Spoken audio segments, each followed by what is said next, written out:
जय सिया राम प्यारे बच्चों, एक बार फिर से आप लोगों का स्वागत है और हमारे साथ जुड़ने के लिए आप लोगों का बहुत बहुत धन्यवाद। तो आज हम लोग शुरू किए थे ह्यूमन ज्योग्राफी या मानव भूगोल, और उसमें हम लोग जनसंख्या वितरण या फिर पॉपुलेशन डिस्ट्रीब्यूशन के बारे में पढ़ रहे थे। तो उसी के आगे बढ़ाते हुए कि आपने पढ़ा था कि अलग अलग महाद्वीपों में या अलग अलग या फिर कह सकते हैं पूरे विश्व में किस प्रकार से जनसंख्या का वितरण है, अर्थात कहाँ पर किस मात्रा में जनसंख्या का निवास या केंद्रण हुआ है। तो उसी को आगे बढ़ाते हुए हम लोग जनसंख्या के बारे में एक और कॉन्सेप्ट है जिसको हम लोग बोलते हैं जनसंख्या का घनत्व या फिर density of population. Density of population. अब जनसंख्या घनत्व क्या होता है या पॉपुलेशन का डेंसिटी क्या होता है। जैसा कि डेंसिटी के बारे में आप लोग बहुत पहले से पढ़ते आ रहे होंगे, क्लास 5, 6, 7, 8 में आप लोग डेंसिटी यानी घनत्व नाम के शब्द को सुनते आ रहे हैं। तो घनत्व का सीधा सीधा मतलब होता है किसी विशेष स्थान पर या किसी विशेष क्षेत्र में किसी विशेष वस्तु की जो संख्या होती है उसी को हम लोग घनत्व बोलते हैं।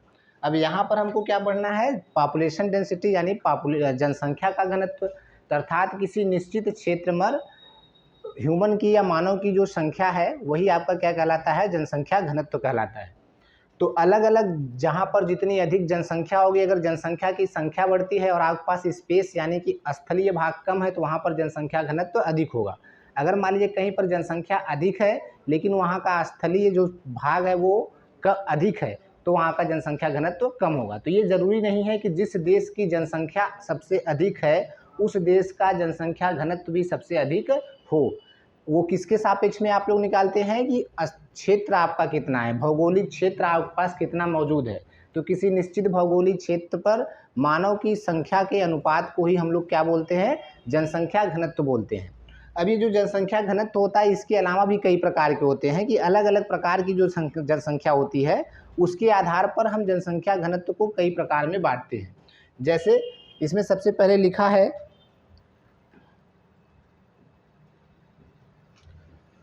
जनसंख्या घनत्व के प्रकार। जनसंख्या घनत्व के प्रकार, तो आप देखेंगे सबसे पहला जनसंख्या लिखा है जनसंख्या का गणितीय या वास्तविक घनत्व। अब वास्तविक घनत्व या गणितीय घनत्व क्या होता है, जो नॉर्मली मैंने आपको बताया कि किसी निश्चित क्षेत्र पर, अर्थात इसमें आपका देखिए फार्मूला भी लिखा होगा कि गणितीय घनत्व बराबर क्या होता है, देश की कुल जनसंख्या बटा देश का समस्त क्षेत्रफल। तो यहाँ देश से मतलब है कि देश, किसी पर्टिकुलर देश की अगर आपको जनसंख्या निकालना है या वास्तविक घनत्व निकालना है या कह सकते हैं गणितीय घनत्व निकालना है तो उस देश की टोटल जनसंख्या क्या है और उस देश का टोटल यानी समस्त क्षेत्रफल कितना है, इसके रेशियो को ही हम लोग क्या बोलते हैं, जनसंख्या घनत्व बोलते हैं। तो हम जैसा कि मैंने कहा कि किसी भी निश्चित क्षेत्र, अगर आप ये देश के बारे में बात कर रहे हैं तो देश का लेंगे, अगर आप किसी प्रदेश का निकालना चाहते हैं, किसी जिले का निकालना चाहते हैं या किसी गाँव का निकालना चाहते हैं तो उस गांव का टोटल जनसंख्या कितना है और उस गांव का टोटल क्षेत्रफल कितना है, या उस शहर का या उस जिले का टोटल क्षेत्रफल जनसंख्या कितना है और बटा देश, मतलब उस जिले का या उस स्टेट का, उस प्रदेश का टोटल क्षेत्रफल, इसके रेशियो को ही हम लोग क्या बोलते हैं, जनसंख्या घनत्व। और ये वास्तविक जनसंख्या घनत्व होती है जो नॉर्मली आप लोग जानते हैं जनसंख्या घनत्व इसे कहते हैं। अब एक और तरीका होता है घनत्व निकालने का कि मान लीजिए कोई जनसंख्या किसी विशेष कार्य में लगी है, जिसमें आप दूसरा बोलते हैं, दूसरा आपको है जनसंख्या का कायिक घनत्व। ये भी काफ़ी इम्पॉर्टेंट है क्योंकि और ख़ासकर भारत के लिए, क्योंकि भारत की जनसंख्या आप लोग जानते हैं ज़्यादातर कृषि प्रधान देश है हमारा भारत और कृषि क्षेत्र पर ही ज़्यादा जनसंख्या लगी हुई है। तो कायिक घनत्व का मतलब यही होता है कि देश की कुल जनसंख्या कितनी है, देश की कुल जनसंख्या कितनी है और देश की कुल कृषि योग्य भूमि कितनी है। अर्थात टोटल भूमि या टोटल क्षेत्रफल से यहाँ आपको नहीं मतलब है, मतलब उस क्षेत्रफल से है जिसमें आप लोग कृषि कर सकते हैं, जो भूमि आपकी उपजाऊ है।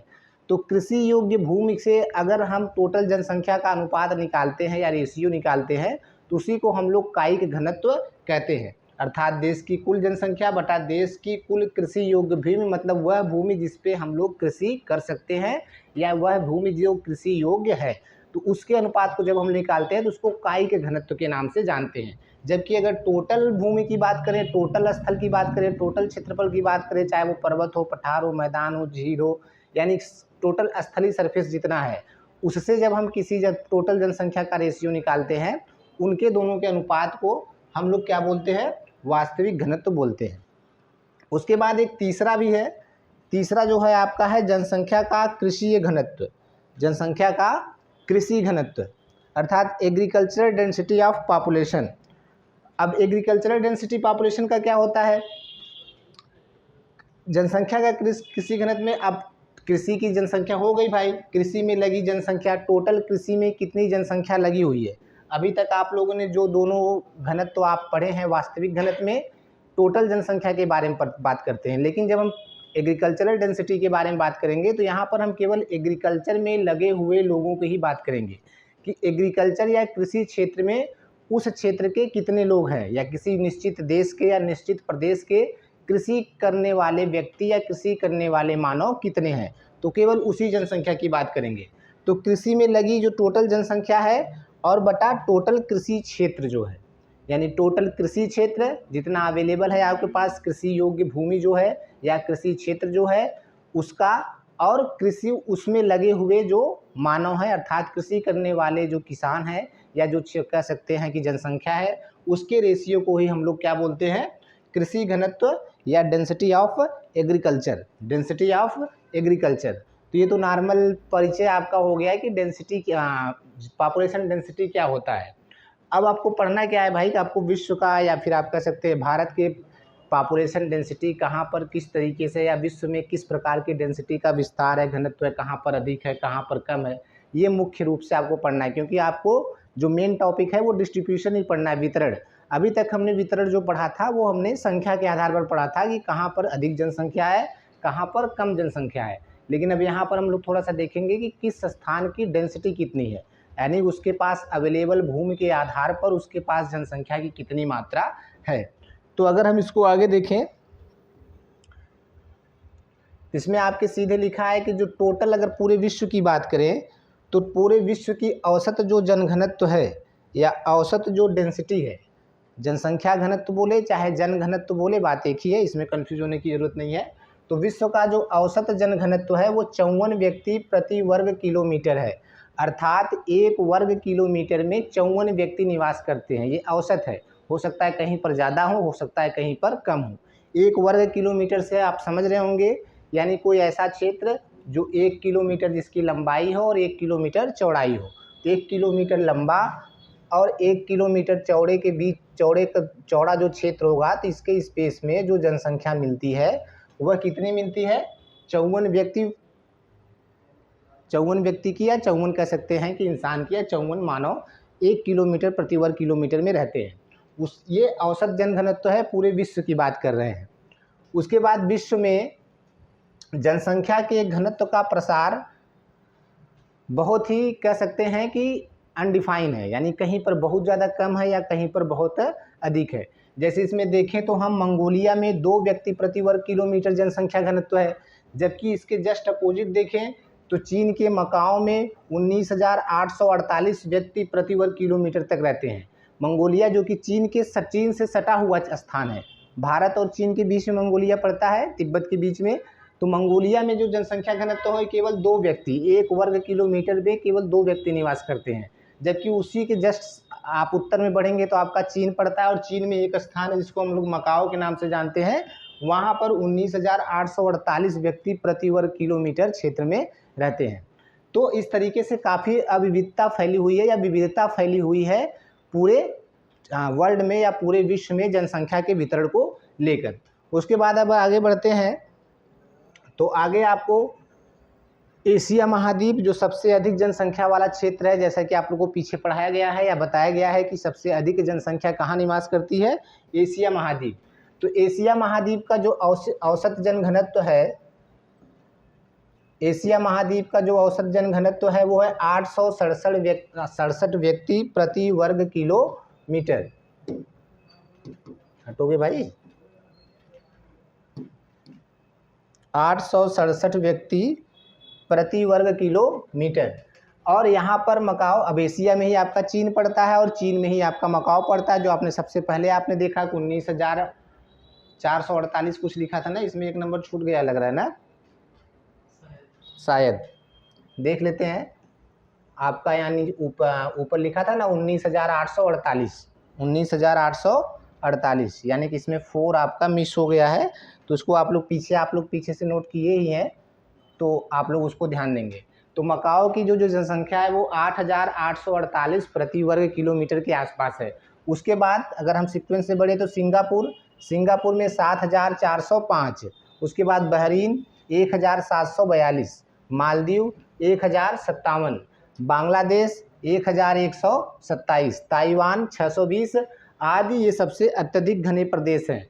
तो मतलब सबसे अत्यधिक जनसंख्या घनत्व इन प्रमुख देशों में पाया जाता है। यहाँ पर क्षेत्रफल के हिसाब से जनसंख्या अधिक मात्रा में मिलती है, जिसके कारण से यहाँ पर जनसंख्या घनत्व या पॉपुलेशन डेंसिटी अधिक है। तो सबसे अधिक अगर आपसे पूछा जाए क्वेश्चन की सबसे अधिक जनसंख्या घनत्व किस क्षेत्र का है या किस शहर का है, तो वो कौन सा है? मकाओ। कहाँ पर है? चीन में। चीन कहाँ है? एशिया में। एशिया कहाँ है तो आपको पता है, ठीक है। उसी तरीके से सिंगापुर, उसके बाद सिंगापुर के बाद बहरीन के बाद मालदीव, और ये सभी देश एशिया के ही हैं, या ये सभी क्षेत्र जो है वो किस महाद्वीप के हैं?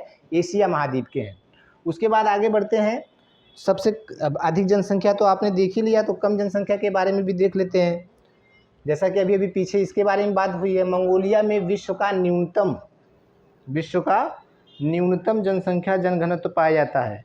अप्रॉक्सीमेटली 2 से लेकर 12 तक, 2 से लेकर 12 व्यक्ति प्रति वर्ग किलोमीटर जनघनत्व पाया जाता है। उसके बाद कजाकिस्तान है। कजाकिस्तान 5 व्यक्ति प्रति वर्ग किलोमीटर, सऊदी अरब 10 व्यक्ति प्रति वर्ग किलोमीटर, ओमान 11 व्यक्ति प्रति वर्ग किलोमीटर, तुर्कमेनिस्तान 11 व्यक्ति प्रति वर्ग किलोमीटर, भूटान जो आपका पड़ोसी देश है 19 व्यक्ति प्रति वर्ग किलोमीटर, लाओस 23, किर्गिस्तान 23, यमन 34। अलग देशों में आप देखेंगे, अभी इसके पहले जस्ट पहले आपने देखा कि 7,405 व्यक्ति प्रति वर्ग किलोमीटर ना, उसके बाद 620 व्यक्ति प्रति वर्ग किलोमीटर, 19,848 व्यक्ति प्रति वर्ग किलोमीटर, और यहाँ पर आप देख रहे हैं कहीं पर 2, कहीं पर 5, किसी में 10, किसी में 11 व्यक्ति प्रति वर्ग किलोमीटर। तो आप कहने का मतलब ये है कि जो जनसंख्या का वितरण है ये काफ़ी विस्तृत है, काफ़ी विविधतापूर्ण है, इनमें काफ़ी अंतर होता है, क्योंकि प्रत्येक जगह पर मानव निवास के लिए अनुकूल दशाएं उपस्थित नहीं है। इसके बारे में हम लोग काफ़ी बात पहले भी कर चुके हैं। तो फिलहाल ये जो डाटा है और ये जो आपको फैक्ट चीज़ें पता चल रही हैं, इसको आप लोग नोट्स करते रहिएगा। अगर नोट्स नहीं कर पा रहे हैं तो अगर संभव होगा तो आपको ये सारी चीज़ें PDF में उपलब्ध हो जाएंगी, उसको प्रिंट करा के आप लोग पढ़ लीजिएगा। अब इसमें और कुछ समझाने के लिए है नहीं भाई, पॉपुलेशन ही तो पढ़ना है, इसमें डाटा है तो आप लोग उसको पढ़ते रहिए और समझते रहिए, और कोशिश करिए कि रट डालिए, कम से कम 2-4 स्थान तक उसको रट डालिए। उसके बाद नेक्स्ट हम देखेंगे एशिया महाद्वीप के बाद फिर आपका जो सबसे प्रमुख महाद्वीप है वो है यूरोप महाद्वीप।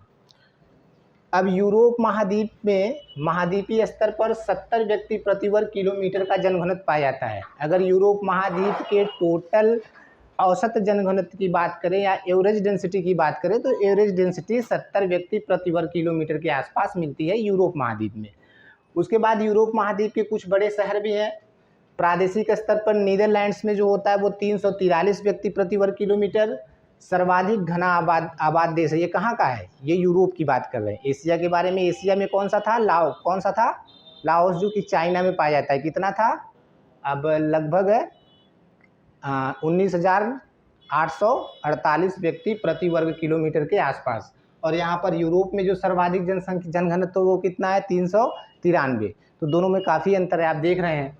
उसके बाद बेल्जियम है। बेल्जियम में 337 व्यक्ति प्रति वर्ग किलोमीटर, 337 व्यक्ति प्रति वर्ग किलोमीटर। जबकि यूनाइटेड किंगडम है। यूनाइटेड किंगडम में आप देख रहे हैं 245 व्यक्ति प्रति वर्ग किलोमीटर, जर्मनी 230 व्यक्ति प्रति वर्ग किलोमीटर, इटली 192, डेनमार्क 124, उसके बाद पोलैंड है, पोलैंड में 120, उसके बाद प्रेस में 107 आदि देश हैं जो यूरोप महाद्वीप के सबसे घने आबाद देश हैं, यानी सर्वाधिक जनघनत्व इन्हीं प्रदेश में यूरोप में पाई जाती है, इन्हीं देशों में यूरोप में पाई जाती है।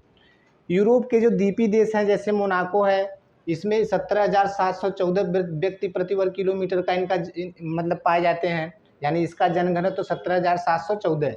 जबकि आइसलैंड है, आइसलैंड में बहुत ही, अब आइसलैंड इसका नाम ही है तो आप समझ रहे होंगे कि ज़्यादातर जगह पर यहाँ पर बर्फ़ ढकी होती है, बर्फ़ से ढकी हुई स्थल है, इसलिए यहाँ पर 3 व्यक्ति प्रति वर्ग किलोमीटर के आधार पर यहाँ पर जनसंख्या घनत्व मिलता है।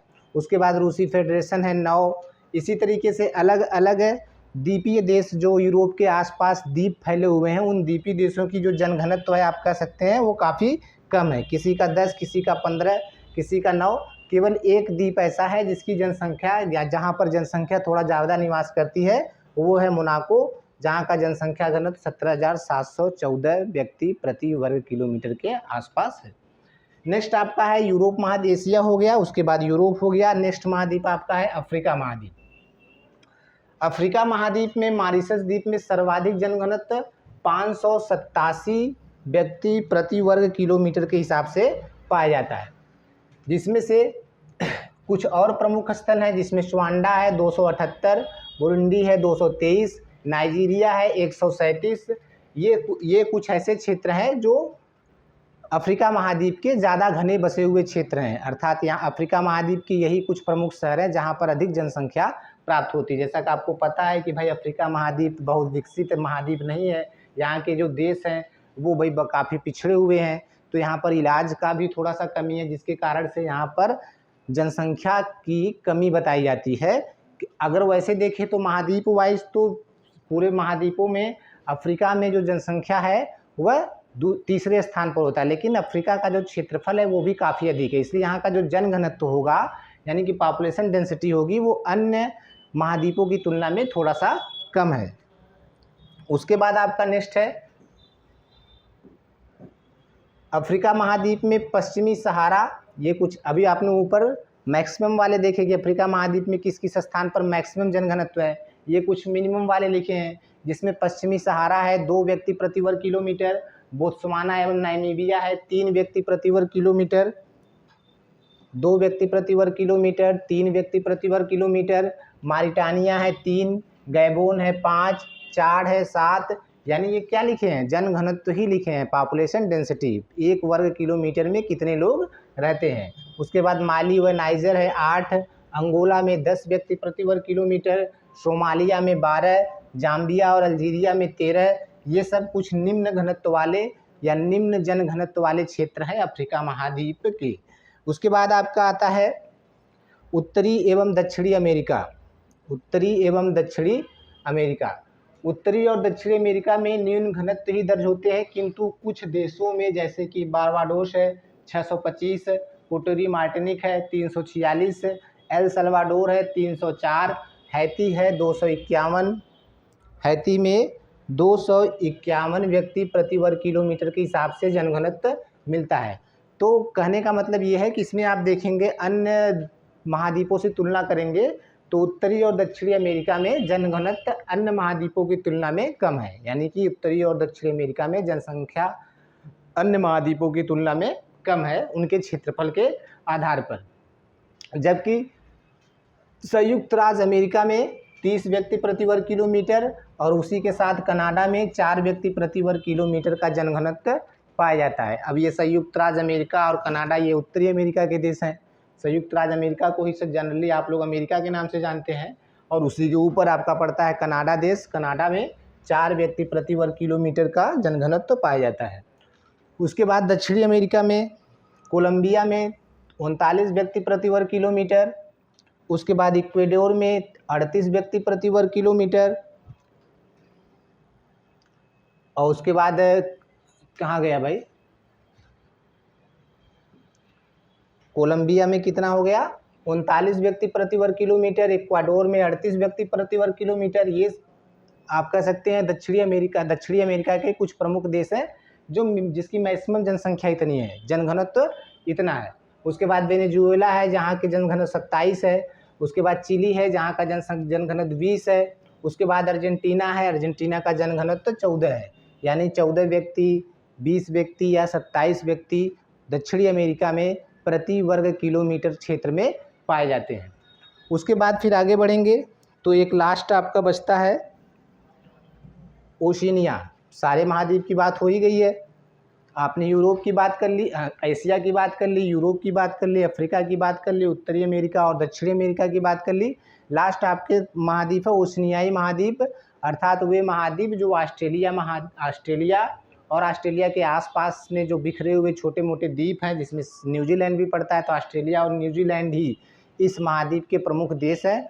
तो वहाँ पर अगर आप जनसंख्या घनत्व देखें तो ऑस्ट्रेलिया तो काफ़ी बड़ा देश है, उसका स्थलीय भाग काफ़ी अधिक है, लेकिन वहाँ पर जनसंख्या काफ़ी कम मात्रा में, तो जनसंख्या घनत्व तो कैसा होगा, कम ही होगा, स्वाभाविक है। तो अब अगर हम ओशिनियाई महाद्वीप में बात करें तो प्रमुख जो आपका शहर है वो कौन सा है, या प्रमुख जो देश है वो कौन सा है, ऑस्ट्रेलिया। ऑस्ट्रेलिया में 2 व्यक्ति प्रति वर्ग किलोमीटर और न्यूजीलैंड में 4 व्यक्ति प्रति वर्ग किलोमीटर के हिसाब से वहाँ पर जनसंख्या का निवास है। उसके बाद कुछ छोटे छोटे द्वीप हैं, जैसे फौजी है, या फौजी नहीं है भैया, ये फिजी है ना, याद रखिएगा आप लोग, फिजी 46 व्यक्ति प्रति वर्ग किलोमीटर। ये मध्यम आबाद देश समझ लीजिए, चाहे निम्न समझ लीजिए, जो समझना समझ लीजिए। ऑस्ट्रेलिया महाद्वीप में जनसंख्या काफ़ी कम मात्रा में है, जबकि उसका जो क्षेत्रफल है वो काफ़ी अधिक मात्रा में है। और ऑस्ट्रेलिया में मरुस्थल भी पाए जाते हैं, तटीय प्रदेश भी पाए जाते हैं, जिसके कारण से वहाँ पर जनसंख्या कम विकास करती है, जनसंख्या कम मात्रा में है। तो ये आपका हो गया जनसंख्या घनत्व। इस आधार पर आप अगर विश्व के जनसंख्या वितरण की बात करें तो संख्या वाइज भी आप उसको डिटेल में लिख सकते हैं, और जनसंख्या घनत्व के आधार पर भी आप यह समझाने का प्रयास कर सकते हैं कि विश्व में जनसंख्या किस तरीके से फैली हुई है, या विश्व में जनसंख्या का वितरण कैसा है। तो ये टॉपिक यहीं पर समाप्त होता है। तो आज की क्लास में इतना ही फिलहाल के लिए, बाकी के लिए हम लोग नेक्स्ट क्लास में मिलेंगे और देखेंगे, और संभव होगा तो अभी आपको हम इसका PDF उपलब्ध करा देंगे, तो आप इसके PDF निकाल कर आराम से उसमें जो डाटा है उसको मेमोराइज़ कर लीजिए, लर्न कर लीजिए। सारे डाटा तो नहीं याद होंगे क्योंकि मैंने कुछ ज़्यादा ही डाटा बता दिया है, तो कम से कम मिनिमम और मैक्सिमम वाले 1-2 देश हैं जहाँ पर आप ये जिसको एग्जाम्पल के रूप में देकर आप ये समझाने का प्रयास कर सकें कि ये अधिक घने प्रदेश देश हैं और ये निम्न घने प्रदेश देश हैं अलग अलग महाद्वीपों में। तो इस आधार पर उसको याद कर लीजिएगा। तो आज की क्लास में इतना ही, धन्यवाद, मस्त रहिए।